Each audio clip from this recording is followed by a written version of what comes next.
Ngayong araw ay i-share ko nga sa inyo yung nangyari sa opening natin sa mismong shop.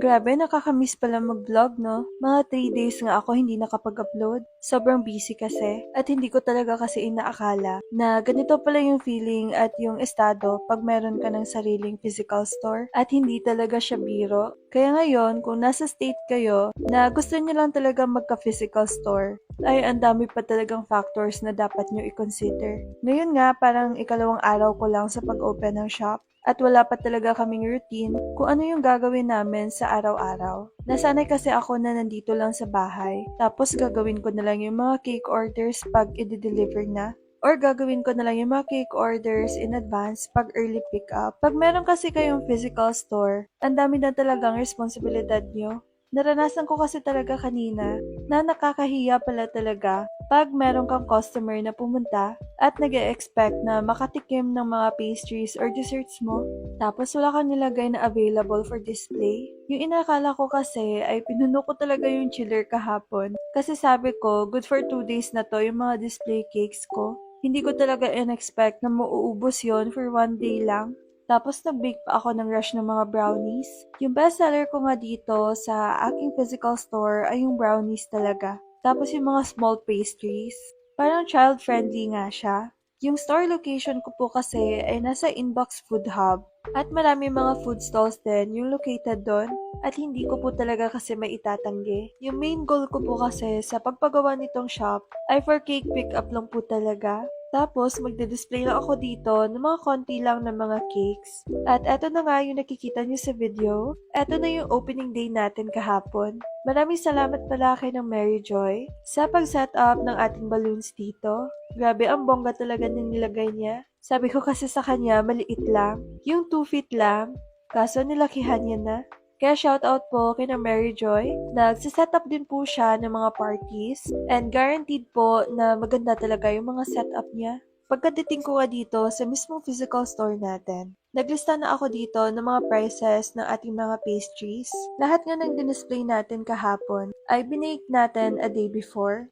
Mga 12 midnight na nga kami dyan nakauwi. At yung mga gamit nga natin dito sa ating physical store ay galing din mismo sa bahay ko at hindi mo na ako bumili ng mga bagong appliances. Yung nilagay ko nga sa labas ay yung pinakamalaking chiller ko at ang dami nga nagme-message sa akin kung ano daw yung brand ng chiller ko. American Home po yung brand nito at nabili ko po to ng second hand lang. Hindi po talaga kasi ako palabili ng mga brand new.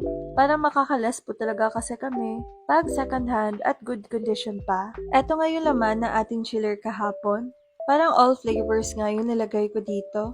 Meron tayong mochoco, vanilla caramel, classic carrot cake, choco carrot cake, rebel bars, at caramel biscoff na cupcakes. At bentang-benta nga to kahapon. At eto nga yung overall itsura ng ating physical store nung opening kahapon.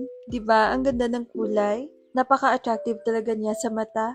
At eto na nga at may dumating na follower natin sa Facebook. Siyempre, nagpangako tayo na mamimigay tayo ng Bakersfield na apron at iba pang mga giveaways. At binox ko na nga dito yung first order natin sa ating display cakes. Yung customer nga natin is all the way from Bacolod City pa at sinadya talaga niya pumunta dito kasi opening natin daw. Ang dami nga binili sa atin ni ma'am. Isang big cake, dalawang small cake, tapos napakarami pang brownies, rebel bars, at cookies. Kaya thank you so much po again, ma'am. Dahil dinayo niyo pa po ako dito sa bago. Sabi nga ni ma'am, nahirapan daw sila hanapin yung shop natin. Basta po, galing kayo Bacolod or South, hindi na po kayo papasok sa Bago City proper. Doon na lang po kayo sa National Highway talaga. Doon po kami located malapit sa police headquarters. Doon po sa side ng Sea Oil. Meron pong daan papasok doon at makikita nyo na po yung building doon. Nasa right side po kami. Inbox Food Hub lang po. Kaya sa mga clients ko po kahapon at mga customers din today, maraming salamat po talaga sa pagpunta at pagbili ng ating mga pastries. Actually, hindi ko po talaga kasi in-expect na merong bibili sa atin or mauubos talaga yung mga display natin dito. Parang natakot nga ako dito kasi ang dami kong binake. Baka kasi hindi maubos to ng 2 days or 3 days at mapapanis lang talaga to sa chiller. Yung buhay nga na merong physical store ay puno ng pagod, lalo't lalo na pag wala kang helper, na kayo lang talaga dalawa ng partner mo. Pero eto yung pagod in a good way. Kasi nag-e-enjoy ka naman sa ginagawa mo. At eto nga yung mga katabi nating mga stores. Eto nga yung store ng kapatid ko. Shawarma at pizza nga. Tapos, meron din ditong Taco Fiesta, Tichay, Sizzling, Caffeine Fix, Susanas, The Perfect Scoop, at syempre yung Dainty. Eto nga yung pizza na ino-offer ng ate ko. At tingnan nyo naman dito kung gaano kadami yung mga tao. At sobrang busy nga nila dito. Ang dami kasing nag-order sa kanila. Yung shawarma business nga ng kapatid ko ay way back 2020 pa. Yan nga yung pinakaunang business namin na pinatayo dito sa Bago City.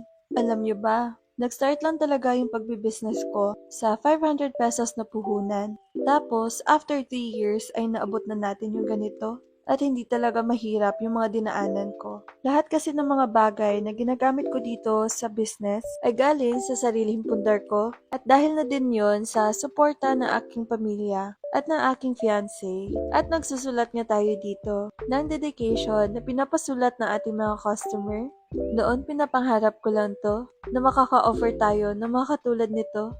Ngayon, eto na talaga. Hindi na talaga to panaginip lang. After nga ng opening day natin, eto na yung day 2. Hindi nga kasi ako nakapag-upload ng vlog kasi sobrang busy. Pero naghahanap talaga ako ng time para ma-update ko kayo dito sa page. At may nag-order na din na ating mga display cakes. Yung gusto ko po kasi sa mga display cakes ko, everyday ay iba-iba. Kaya ngayon, eto yung design ng ating chocolate cake. At so far, nagandahan ako dito sa itsura niya. Parang ganitong design na lang yung i-display ko. 3 nga yung ginawa ko sa araw na to. At naubos nga lahat. At yung size nga ng cake dito ay 6x2.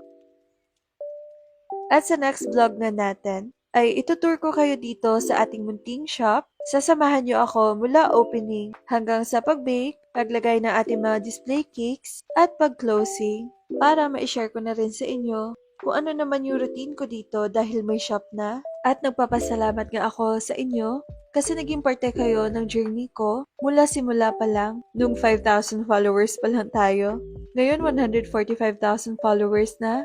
Grabe, ang dami nyo na talaga. At hindi ko po talaga to magagawa lahat pag wala kayo. Nang hindi dahil sa vlog, siguro wala si Dainty Cakes. At syempre sa Panginoon, kasi binigyan niya ako ng ganitong klaseng blessings. Sobrang sobra talaga. At tuwing closing nga ay ito yung ginagawa namin. Kahapon nakauwi kami ng mga 12 midnight. Ngayon, mga 9:30 ay nakauwi na kami. Pag alam na talaga namin yung routine, ay mas mapapaaga yung pag-uwi namin dito. Kaya konting tiis at adjust na lang muna. So, yun lang po. Bye!